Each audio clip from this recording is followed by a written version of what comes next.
Selamat malam jemaat yang dikasihi oleh Tuhan. Kita kembali berjumpa di dalam Komsel dan kali ini kita membicarakan tentang satu bagian yang itu juga menjadi bagian yang diperlukan di sepanjang hidup saudara. Bicara tentang hikmat. Bulan lalu bicara tentang doa dan sekarang kita bicara tentang hikmat. Sesungguhnya hikmat Tuhan itu diperlukan dan bahkan sangat diperlukan di dalam perjuangan hidup saudara dan saya ketika saudara di dalam banyak kesulitan dan kita nggak tahu jalan keluar karena kita selalu hanya melihat dari satu sisi pandangan. Tetapi hikmat Tuhan menolong saudara dan saya untuk melihat dari banyak sisi, terutama dari sisinya Tuhan. Nah, kita akan membicarakan banyak itu. Tentunya ada satu pujian yang mengantar kita untuk membicarakan apa itu hikmat Tuhan dan sebagaimana penting hikmat itu bagi perjuangan hidup. Sebagaimana pujian ini, ajar kami Tuhan menghitung hari-hari sehingga kami beroleh hati yang bijaksana. Kita pujikan pujian ini.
Mari Bapak Ibu Saudara, kita sebelum mengikuti lebih lanjut komsel kita datang kepada Tuhan, kita berdoa.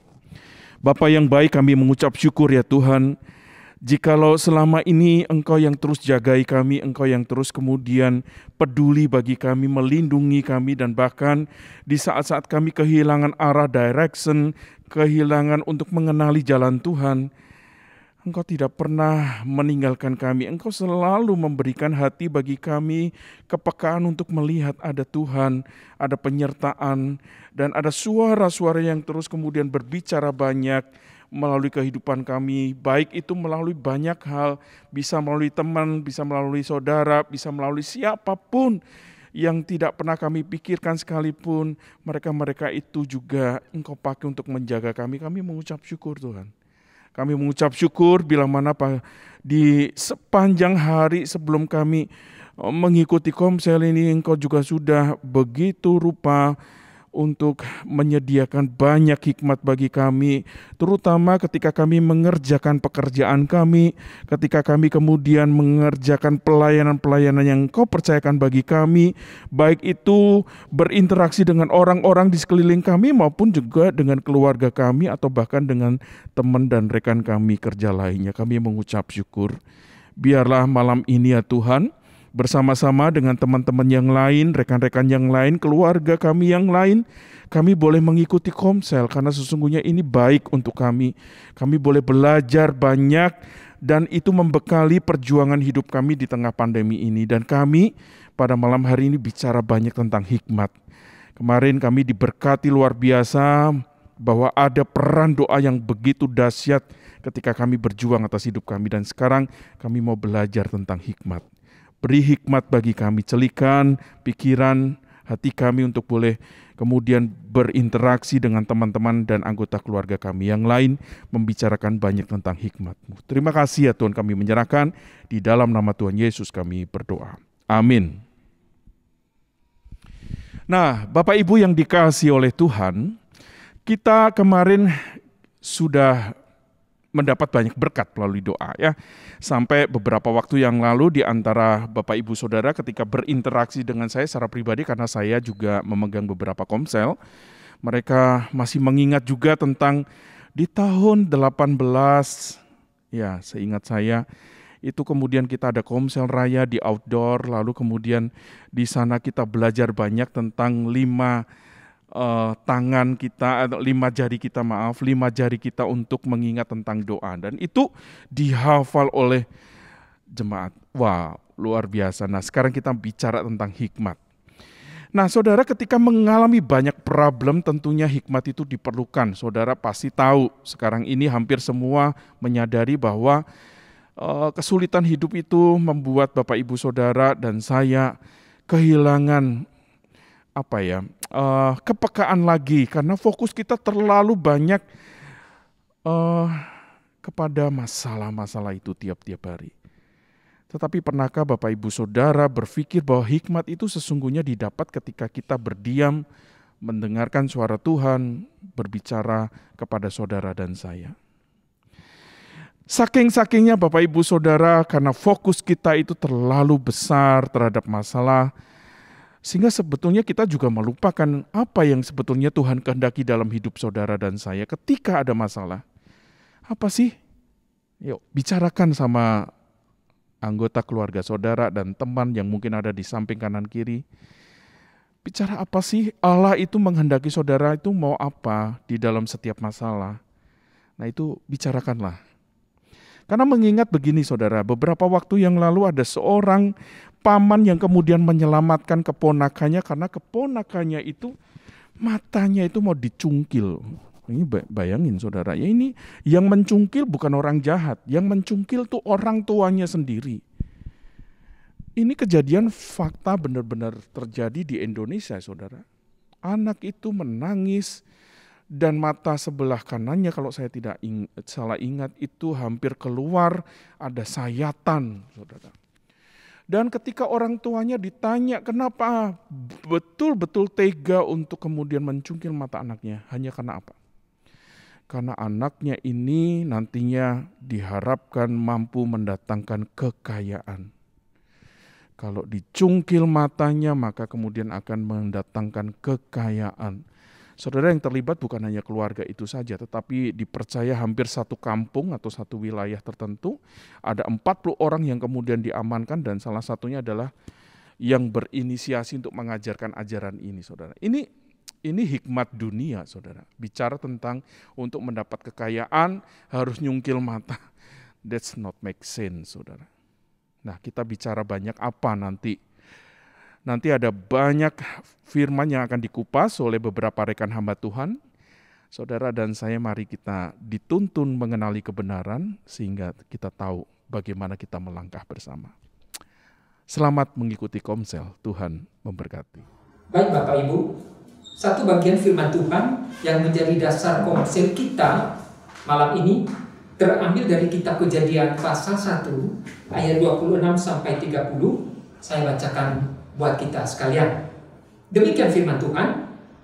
Berfirmanlah Allah, baiklah kita menjadikan manusia menurut gambar dan rupa kita, supaya mereka berkuasa atas ikan-ikan di laut dan burung-burung di udara, dan atas ternak, dan atas seluruh bumi, dan atas segala binatang melata yang merayap di bumi. Maka Allah menciptakan manusia itu menurut gambarnya. Menurut gambar Allah diciptakannya dia, laki-laki dan perempuan diciptakannya mereka. Maka Allah memberkati mereka, lalu Allah berfirman kepada mereka, beranak cuculah dan bertambah banyak, penuhilah bumi dan taklukkanlah itu. Berkuasalah atas ikan-ikan di laut dan burung-burung di udara dan atas segala binatang yang merayap di bumi. Berfirmanlah Allah, lihatlah, aku memberikan kepadamu segala tumbuh-tumbuhan yang berbiji di seluruh bumi dan segala pohon-pohonan yang berbuah, buahnya berbiji. Itulah akan menjadi makananmu. Tetapi kepada segala binatang di bumi dan segala burung di udara dan segala yang merayap di bumi yang menyawa, kuberikan segala tumbuh-tumbuhan hijau menjadi makananmu. Dan jadilah demikian.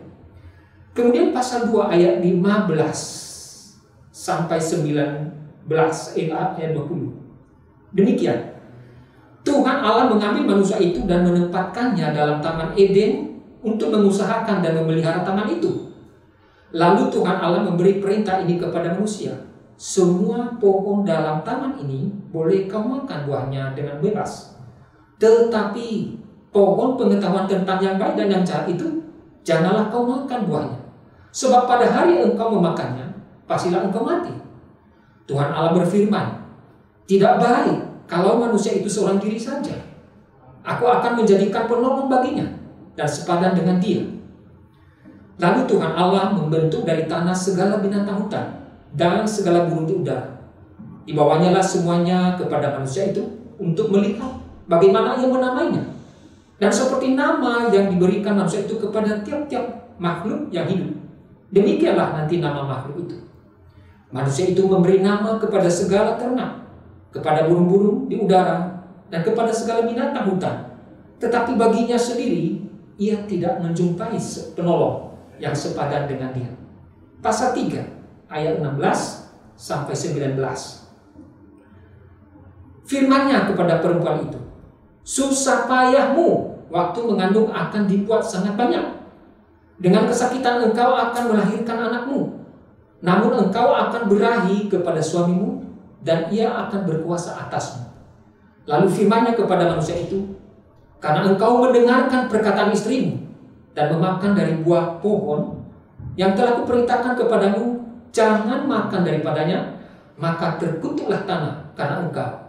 Dengan bersusah payah engkau akan mencari rezekimu dari tanah seumur hidupmu.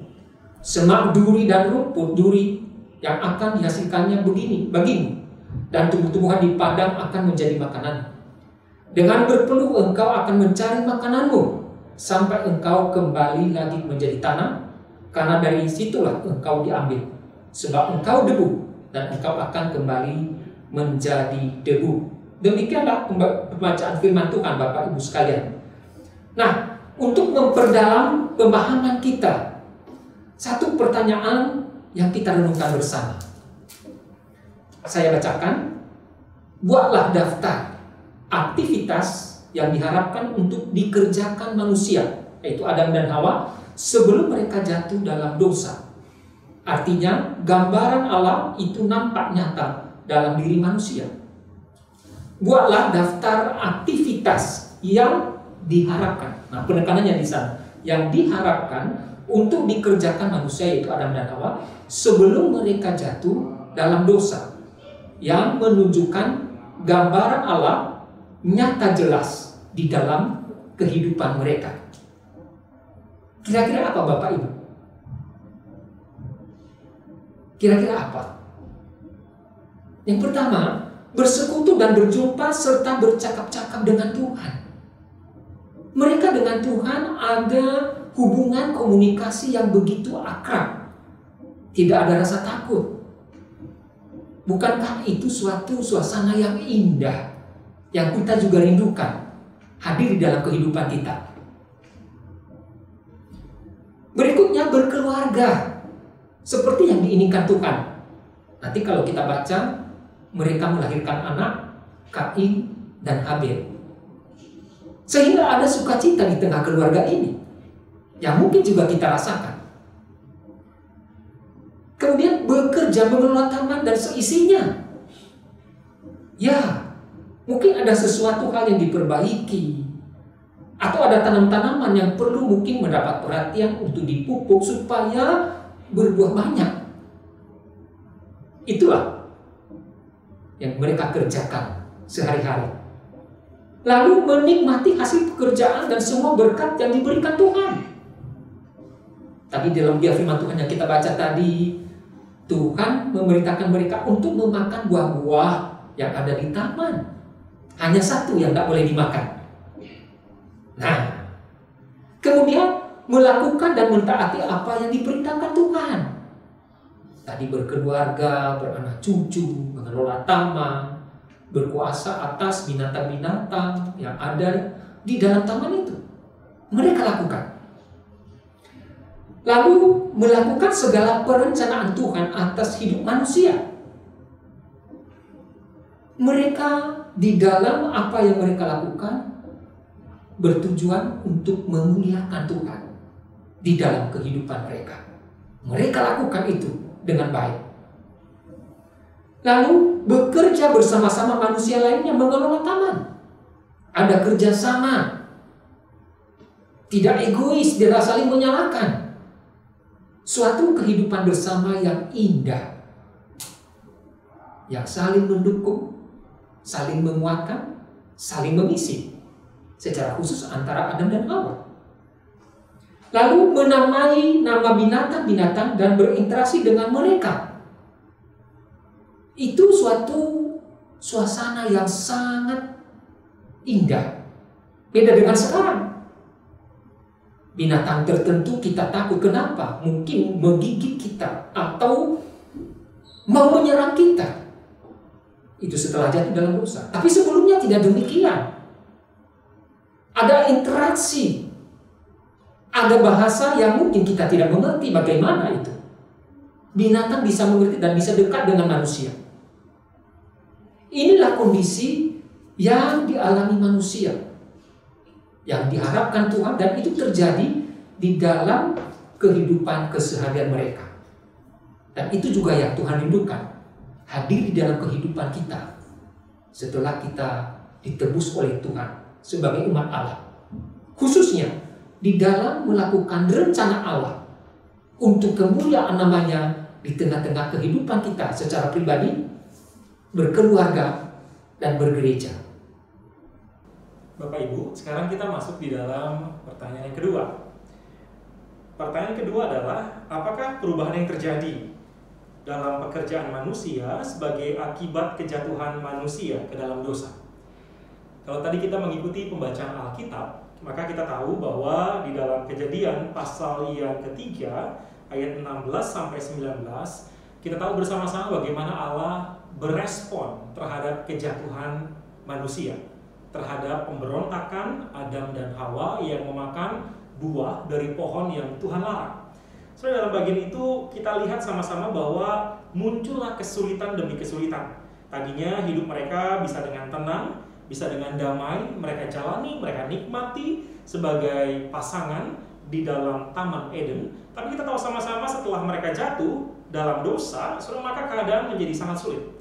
Secara fisik dikatakan bahwa Hawa akan kesakitan ketika melahirkan anak, dan kemudian dalam keluarga mereka Hawa akan bergantung kepada Adam. Dan kita tahu sama-sama dosa bukan cuma membuat situasi keluarga, relasi antar manusia menjadi rusak, tapi mereka menjadi saling mendominasi. Dan sepanjang perjalanan sejarah manusia yang jatuh dalam dosa, kita tahu sama-sama relasi antar manusia begitu rusak, saling menghancurkan, saling mendominasi. Dan contoh yang paling utama terjadi ketika Kain membunuh adiknya sendiri, Habel. Maka ada kehancuran relasi yang terjadi. Ada rasa sakit yang muncul bukan cuma secara fisik tetapi juga di dalam hati manusia tersebut.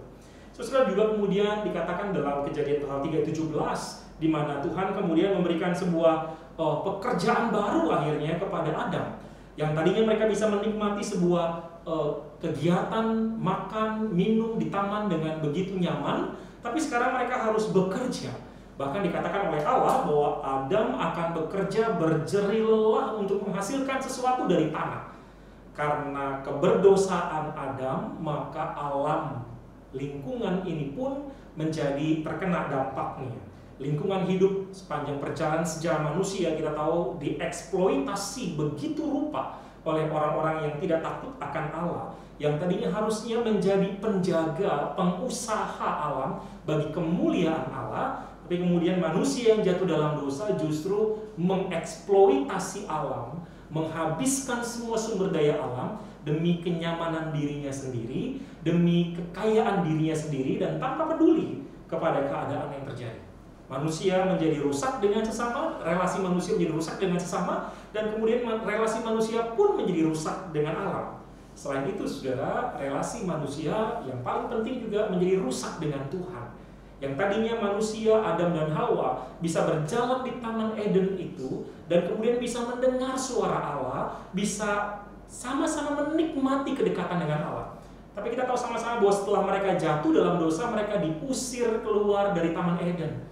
Mereka tidak bisa lagi hidup menikmati kedekatan, keakraban dengan Allah. Maka ada situasi yang semakin sulit yang membuat mereka akhirnya menjadi jauh dari Allah. Bahkan semakin hari dalam sejarah keberdosaan manusia muncul orang-orang yang makin tidak takut kepada Allah, yang semakin tidak hormat kepada Allah. Ada begitu banyak peristiwa yang terjadi sampai akhirnya saudara kita tahu sama-sama juga Allah mengirimkan air bah untuk kemudian menyelesaikan satu generasi itu dan memulai dengan generasi yang baru, yaitu generasi daripada keluarga Nabi Nuh. Tapi saudara, semua ini membawa kita untuk melihat ketika dosa masuk ke dalam kehidupan manusia, relasinya dengan sesama menjadi hancur, relasinya dengan alam menjadi hancur, relasinya dengan Tuhan menjadi hancur, dan salah satu hal yang juga hancur adalah relasinya dengan diri sendiri. Tidak sedikit manusia kemudian tidak mengerti siapa dirinya, kehilangan jati diri, tidak mengerti makna hidup, kehilangan tujuan kenapa mereka dilahirkan, kenapa kita dilahirkan, dan kemudian mengisi semuanya itu hanya demi kepentingan kesenangan tubuh, kesenangan perut, kesenangan mata, kesenangan hawa nafsu yang sementara. Kehancuran hidup manusia karena mereka juga akhirnya tidak mengerti jati dirinya. Itu sebabnya saya setuju sekali, saudara, ketika seorang teolog berkata, waktu engkau mengenal Tuhan, di waktu yang sama engkau akan mengenal dirimu sendiri. Waktu engkau mengerti, tahu siapa Tuhan, di waktu yang sama kita akan mengerti dan tahu identitas tujuan hidup kita di hadapan Tuhan. Tapi itulah yang terjadi. Manusia tidak bisa mengerti. Relasi mereka hancur dengan sesama. Relasi mereka hancur dengan lingkungan hidup dan alam. Relasi manusia hancur dengan Tuhan. Dan relasi manusia juga hancur dengan dirinya sendiri. Inilah yang terjadi ketika manusia jatuh dalam dosa. Puji Tuhan, Tuhan menebus kita, Tuhan mengampuni dosa kita, memberikan kita hidup yang baru. Dan itu menjadi sebuah bagian kehidupan yang sekarang kita jalani. Serahkan masuk dalam pertanyaan berikutnya untuk mengerti bagaimana kemudian menjalani hidup di dalam hikmat dari Tuhan sebagai orang-orang tebusan Kristus. Bapak Ibu dan Saudara yang dikasih Tuhan, kalau tadi kita mendengar dari penginjil Wilson yang mengatakan bahwa manusia itu menjadi berharga karena manusia ditebus oleh darahnya yang kudus, maka saya akan mengajak kita melihat kepada kehidupan yang kita jalani. Sebelum memulai bagian ini, saya menanyakan kepada beberapa teman di DM ini yang kebetulan mendampingi saya. Mereka nggak kelihatan ya karena mereka lagi di belakang kamera ya. Nah, saya mencoba menanya kira-kira talentanya apa? Kira-kira apa yang dimiliki dalam hidup ini gitu ya. Ada yang bingung, apa ya? Yang satu dengan cepat menjawab, oh saya menyanyi, saya begini. Yang satu apa ya? Tapi coba bantu dispesifik. Begitu dispesifikasi langsung, oke, saya lebih ke belakang, lebih di belakang maksudnya ya, melakukan hal-hal yang di belakang. Nah, ketika Tuhan menaruh hikmat di dalam hidup setiap kita, harusnya kita tahu bahwa kita adalah orang-orang yang dipakai oleh Tuhan di dalam menjalankan misi Tuhan di tengah-tengah dunia ini. Misi Tuhan adalah menyelamatkan manusia yang berdosa. Tapi saya dan saudara tahu bahwa Tuhan punya berbagai cara untuk membuat seseorang menjadi percaya kepada Dia. Tidak harus melalui sebuah penginjilan yang sifatnya doktrinal gitu ya. Kadang-kadang melalui kehidupan seseorang pun orang lain diberkati dan mereka menjadi percaya dan mengenal Tuhan. Jadi begitu banyak hal yang Tuhan taruh di dalam diri orang-orang yang percaya dan yang menerima Dia sebagai Tuhan dan Juru Selamat. Saudara, saya diberi sebuah ayat ya, ayat yang boleh kita renungkan yang terambil dari Matius 14 ayat 17 yang berkata tentang yang ada pada kami hanya 5 roti dan 2 ikan. Lalu Matius 16 ayat 9 juga mengatakan, belum jugakah kamu mengerti?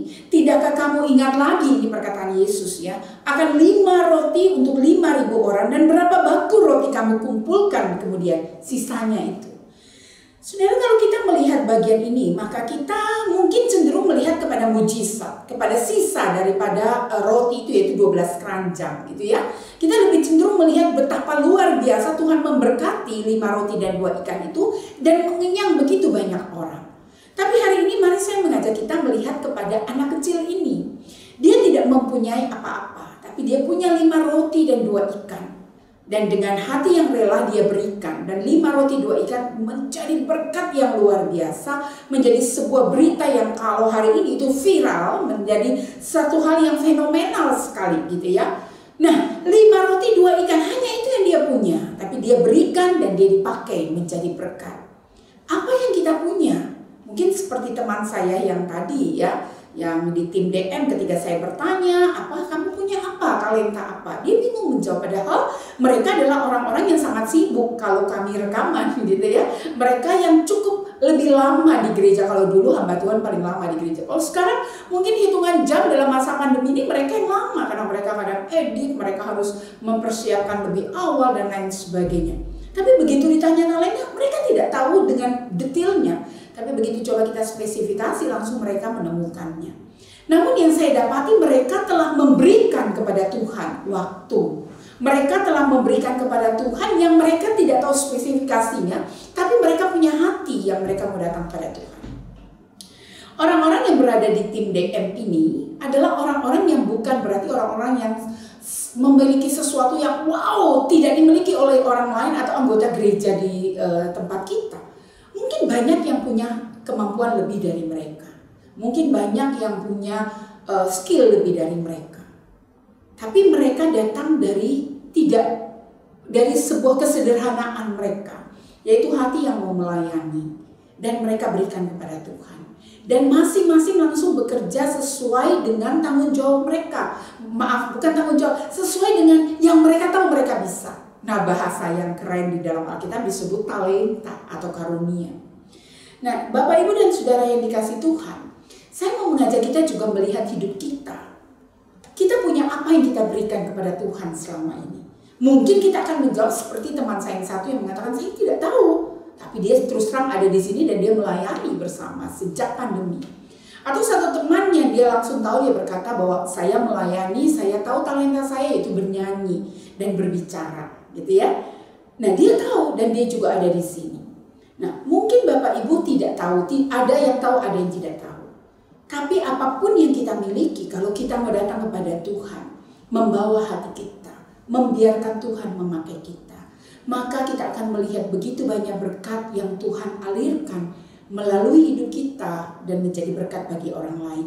Dan jangan lupa kita sendiri pun diberkati. Terus terang Bapak Ibu dan Saudara yang dikasih Tuhan, waktu mendekati atau dalam saat-saat pemilihan majelis ini, saya tidak bisa pungkiri ada orang-orang yang langsung mereka bilang kalau ketika mereka dicalonkan, katakan begitu mereka, atau di dalam kepengurusannya mereka akan berkata, aduh saya nggak bisa lah Bu Heni, aduh saya nggak mampu lah. Kalimat saya selalu sama, benar kamu tidak mampu, benar kamu tidak bisa. Dan bahkan kalau saya boleh jujur, ada orang yang jauh lebih bagus dari kamu, ada orang yang jauh lebih mampu dari kamu. Tapi ini sebuah kesempatan dari Tuhan. Cukup seperti hambanya di dalam Alkitab yang berkata, ya Tuhan inilah aku. Cukup itu aja. Ya. Nah Bapak Ibu dan Saudara yang dikasih Tuhan, kita tahu bahwa kita semua diberikan talenta oleh Tuhan. Ada karunia yang Tuhan berikan, ada hikmat yang Tuhan berikan. Mari kita pakai itu untuk melayani orang yang Tuhan berikan, untuk melayani Tuhan, untuk melayani rumah Tuhan, untuk menyukakan hati Tuhan. Ya, kita setuju dengan kebenaran firman yang disampaikan oleh Paulus bahwa hidup kita bukannya kita lagi, tapi Kristus yang hidup di dalam kita. Nah, anak ini hanya punya 5 roti dan 2 ekor ikan. Dia tidak punya yang lain. Itu bukan barang mewah. Tapi pada waktu itu, di saat yang tepat dan dia memberikan, itu menjadi barang mewah, menjadi barang yang Tuhan pakai, makanan yang Tuhan pakai untuk menjadi berkat. Hidup kita mungkin tidak pernah atau tidak akan bisa atau tidak melakukan pekerjaan yang bersifat mujizat, sesuatu yang spektakuler. Kita tahu ada orang-orang yang mereka mempunyai karunia luar biasa. Ya, saya juga suka bernyanyi. Ya, saya suka bernyanyi. Saya juga suka bercerita, menyampaikan cerita kepada anak-anak. Saya suka, gitu ya. Tapi saya tahu suara saya juga nggak bagus-bagus banget, gitu ya. Begitu dengan orang lain yang suara bagus, biasanya kita langsung gini, gitu ya. Kalau saudara dengar suara saya pasti sudah cuma bilang gitu ya. Enggak sih sampai fals ya. Tapi saya suka bernyanyi. Apakah saya akan berhenti menyanyi untuk Tuhan karena saya merasa bahwa ternyata ini ada orang yang lebih bagus dari saya.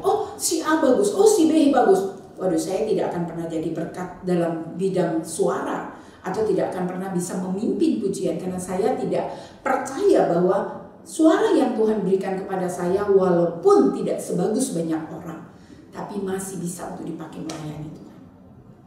Nah, mari kita bersama untuk membawa diri kita di hadapan Tuhan. Kita membiarkan Tuhan bekerja dengan caranya bagaimana Ia memakai talenta kita, karunia kita untuk melayani Dia dan menjadi hormat kemuliaan bagi namanya. Saya nggak punya Bu Heni, benarkah? Saya punya Bu Heni, sudahkah engkau pakai untuk Tuhan? Mari rendahkan diri dan bawa hati kita agar Tuhan menolong kita supaya kita keluar dari rutinitas hidup kita yang kita rasa tidak ada arti tapi menjadi meaningful, menjadi berarti dan memuliakan nama Tuhan. Tuhan Yesus memberkati kita sekalian, semangat dan terus berjuang untuk Tuhan sampai akhir. Kita telah berada di penghujung pertemuan kita ini. Tadi sudah dijelaskan oleh rekan-rekan hamba Tuhan yang lain untuk membicarakan tentang apa yang dilakukan tatkala manusia belum jatuh di dalam dosa dan ketika manusia sudah jatuh di dalam dosa dan bagaimana kita menghadapi kehidupan ini, apa yang Tuhan mau agar kita bisa lakukan dengan hikmat yang terus belajar mengandalkan Tuhan, tentu saja seharusnya. Bagian akhir ini kita membicarakan tentang tips. Tips khususnya yang dicatatkan mengatur waktu dalam kegiatan keseharian. Tapi kaitannya dengan tema yang kita bahas di dalam Komsel September ini, yaitu peranan hikmat di dalam perjuangan hidup. Kita berharap ketika kita sedang berjuang di dalam kehidupan ini, mungkin kita akan mengalami keletihan, mengalami kelelahan. Dan salah satu yang mau dibicarakan adalah bagaimana kita mengatur waktu-waktu yang ada itu dengan baik. Saya langsung saja bacakan ada 5 tips yang diberikan. Yang pertama, jangan mengurangi waktu berekreasi atau bergaul. Yang kedua, luangkan sedikit waktu tambahan saat jam makan dan ngobrol dengan teman atau keluarga. Yang ketiga, agendakan topik pembicaraan dalam sebuah percakapan atau pertemuan. Yang artinya, ya jangan cuma diem main HP masing-masing begitu. Yang keempat, beranikan untuk meninggalkan pertemuan jikalau sudah terlampau mengambil banyak waktu. Dan apabila ada hal-hal yang harus dikerjakan, tentu saja menyampaikan dengan cara yang sopan dan ramah. Karena ada hal lain yang harus kita kerjakan, ada prioritas-prioritas lain yang harus kita kerjakan. Yang kelima, saat terlihat tergoda untuk nonton TV atau nonton film melalui YouTube atau media sosial lainnya, di HP tentu saja, maka hentikan segera. Basuh wajah, cuci muka dikatakan, dengan air dingin dan mulailah melakukan hal-hal yang tertunda dan yang harus diselesaikan dengan segera. Di tengah-tengah perjuangan hidup yang kita lakukan, ada keletihan, mungkin ada kebosanan, tetapi kita harus mengatur waktu dengan baik. Tapi saya ingin menambahkan tips yang terkait dengan bagaimana seharusnya ketika kita memiliki hikmat, hikmat itu bisa menolong kita di dalam menghadapi kehidupan atau berjuang di dalam kehidupan ini. Tips itu saya ambil dari firman Tuhan. Jelas Amsal menuliskan takut akan Tuhan itu menjadi pangkal atau sumber pengetahuan. Atau dikatakan hikmah atau hikmat itu terkait dengan yang namanya pengetahuan. Berarti kalau kita mau bertambah hikmat, satu hal yang jangan pernah lupakan. Di sini tuliskan luangkan sedikit waktu tambahan untuk ngobrol dengan orang lain. Kalau mau punya hikmat, luangkan, sediakan waktu untuk bergaul dengan Allah. Maka engkau akan ditambahkan hikmat. Kalau hikmat itu terkait dengan akal budi pengetahuan,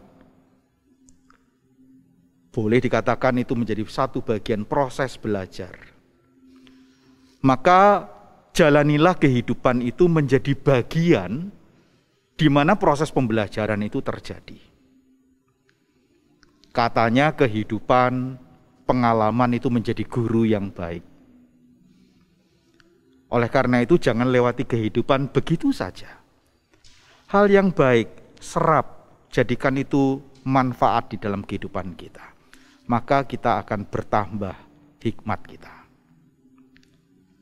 Yang ketiga, kalau kita mau menggunakan hikmat itu, andalkan Tuhan, memahami mengenal Tuhan melalui firman-Nya, membiarkan Tuhan mengajar kita melewati kehidupan ini. Dan yang ketiga, biarkan Tuhan menuntun, menolong kita melewati setiap tapakan kehidupan, langkah yang kita lakukan. Dan di situ apa yang menjadi pergumulan-pergumulan kita, dengan pertolongan Tuhan kita akan mulai melewatinya. Dan tentu saja bukan itu bermanfaat bagi kita agar kita survive dalam perjuangan hidup, tapi memperkenankan hati Tuhan. Saya yakin Bapak Ibu adalah murid-murid yang baik, yang akan melakukan apa yang diperintahkan oleh guru kita. Tuhan Yesus memberkati. Mari kita masuk dalam doa. Ya Tuhan, kami berterima kasih. Kembali malam hari ini kami boleh belajar. Dan kami rindu proses pembelajaran itu juga dapat kami diskusikan dengan orang-orang yang dekat dengan kami, baik pasangan kami atau keluarga kami, atau teman-teman sekomsel kami ya Tuhan. Dan ketika kami mencoba membicarakan, tolonglah agar kami tidak terjebak pada sebuah perdebatan, pendapat ini, pendapat itu, dan lain sebagainya. Tetapi tatkala ada orang-orang lain menyampaikan sesuatu, kami terima sebagai proses pembelajaran bagi kami. Kami rindu Tuhan menambahkan hikmat di dalam kehidupan kami. Engkau menambahkan pengertian kepada kami. Biarlah itu didasarkan dengan hati yang takut akan Engkau. Kami mengenal Engkau melalui kebenaran firman-Mu. Engkau Allah yang juga memberikan penyertaan pertolongan di dalam perjalanan hidup kami. Sehingga tatkala kami melewati perjuangan kehidupan kami percaya melalui hikmat yang Tuhan limpahkan, kami bukan saja dapat bertahan, tapi juga dapat memuliakan nama Tuhan. Berkati setiap anggota Komsel yang pada malam hari ini belajar bersama-sama. Berkati mereka. Terimalah berkat Tuhan. Kiranya kasih karunia Yesus Kristus, damai sejahtera yang sejati dari Allah Bapa, pertolongan pimpinan dan hikmat yang melimpah dari Roh Kudus, boleh terjadi di dalam kehidupan kita sekalian, di dalam menjalani hidup sehari-hari, di dalam melewati perjuangan hidup dari waktu ke waktu, sehingga kami bisa bertahan dan nama Tuhan ditinggikan, dimuliakan, sekarang sampai selama-lamanya. Amin. Tuhan Yesus memberkati kita sekalian.